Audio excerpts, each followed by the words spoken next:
Kelly Dixon and Jeff Dykeman here, and we're going over round one matches at the PGA Championship of Canada. We had some huge upsets yesterday, Jeff. Let's go over those. Yeah, for sure. No, it was the story of the day for sure had to be the upsets. There was a few of them, none bigger than obviously Jeff Chambers, number 64, the seed, last guy in the field, knocked off the unthinkable, Brendan Perry, number 1. Everyone pretty much shocked across the country, I'm sure including Brent himself. But it was a pretty crazy day. Jeff said that he probably played better because Bryn was so nice to him. He was a great guy, and because they were kind of shooting the breeze, talking about hockey and whatnot.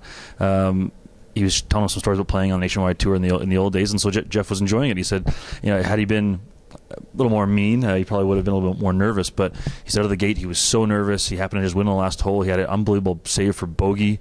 They both struggled on the very tough 18th hole, and Jeff Chambers is on to the next round. And last night we had our players barbecue at Shanks, and Jeff got a phone call from the Premier of Saskatchewan. That was so cool. Yeah, Brad Wall, who said congrats on your upset. So obviously it's a major deal in Saskatchewan. It's a big deal for the Canadian PGA and our association, but it changes a whole lot of things now because the rankings are going to shuffle quite a bit, and we'll see what happens going into day 2 and day 3. But some other upsets that we had, Kelly, obviously Dean North, number 5, got knocked off by Mark Corrigan, a local guy here.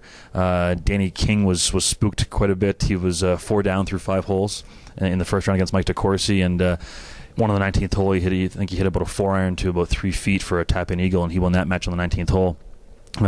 Miles Johnson came back and beat Phil Jonas, somebody who was a lot of guys were picking to go all the way, and so I mean the stories were plentiful on day 1, and I think on day 2 they'll probably get even bigger again. Oh, I'm sure, yeah. And Saskatchewan, wow, they really made some noise yesterday. Yeah, and part of the problem with Saskatchewan though today is that I think they have a couple matchups where they're playing each other. So they all kind of went through their own matches and brackets, and all of a sudden now they're playing each other. For example, Jeff Chambers is now playing Dean Brown, a friend of his from Saskatchewan. So you may see half the guys here after today's round, but it's great for them. A very small zone in the association, and they've come to play, and you can't underestimate guys from small zones for sure. No, that's true. So we're down to half of the players now, so we've got 16 matches coming up today. At 2 o'clock is when we start, and weather has not exactly been in our favor. No, I mean, we've got the rain pants on today. No, exactly. Yeah, we all do, and it's too bad, but it's the way it is. I mean, we're here in Calgary, and what do you expect in June sometimes, right? You never know. It could be 45 degrees tomorrow morning. It could be snow. You never know. But weather for sure will be a story today. Match play. It's a lot of strategy going on, and I think you'll see the guys who can play well in cool and wet conditions will obviously prevail, and we'll see what happens. This golf course is getting rave reviews from the guys about how it's a perfect course for match play. They're enjoying it a lot. It's in great condition. So we'll see what happens today. We have some great matchups coming up this afternoon. Great, yeah. Let's talk a little bit about what's happening today. Yeah, I think some of the biggest matches we have, there's 32 players left, so we have 16 matches, and some of the ones we can highlight right now. I mean, in the Leonard bracket, we've got Ben Boudreau and Jeff Booter, who is actually a rematch, basically, of the CPC that Ben won. So it's funny how maybe this is Jeff's chance to kind of get some retribution. We'll see what happens, but two obviously very good players, and kind of the battle of the tall putters. They both have the giant wand, so we'll see who wins that one. But a match we have at the bottom in the Al Balding bracket. Many of you probably think this would be a championship match. We've got Mike Belbin and Brian McCann. I mean, this thing should be televised for 3-4 hours in a row because this is going to be a head-to-head match. And I think if Belbin or McCann wins that match, it'd be hard pressed to think they won't go all the way because this is almost as big as it gets right now. And the fact that they're in that spot, and we've said it before that Brian's a very sneaky seed because he hasn't counted many points for the rankings. But yesterday he won, I believe, 8 and 6. He was 6 under par in the front 9, so he's feeling good, and obviously it's going to be a big match.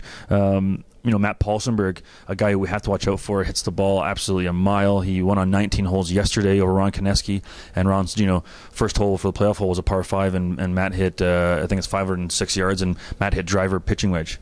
And Ron's hitting driver 4-iron, so it's just a different ball game, right? And that can really help your cause in match play. And he's playing Miles Johnson, a friend of his, who hits the ball straight, we'll say, and so it'll be fun to kind of watch those two and see what happens. It's obviously a major match, and Danny King. This is I think somewhat interesting. Danny King is playing Jeff Gross, and Jeff Gross won our biggest upset, our biggest winning of the day. He won 9 and 8. He only played 9 holes. Oh, really? He won all 9 holes. I mean, Blair really struggled in round 1, and we'll see that plays into Jeff Gross's hands, because Jeff only played 9 holes yesterday. Danny played 19. Yeah. It might feel a little more fresh. Same Brian McCann too. Yeah, exactly right. So when you play less holes, it can kind of maybe you have to hit balls all afternoon and try to stay loose. But I mean, it can probably affect your game. So we'll see what happens with Danny King. He's number 3 on the rankings, and obviously looking to grab that number 1 spot if you can, because Bryn Perry's knocked out, and same with Dave Levesque, who's number 2, playing James Harper this afternoon.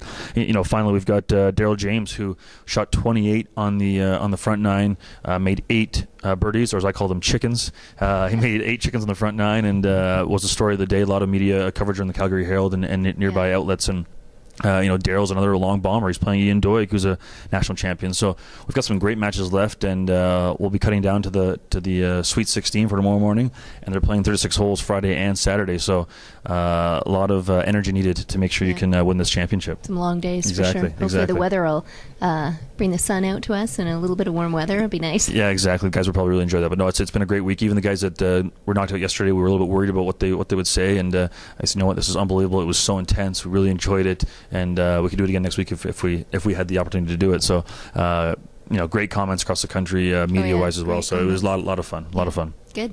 Well, that's our wrap up for round 1, and heading into round 2 today at the Canadian PGA Championship of Canada.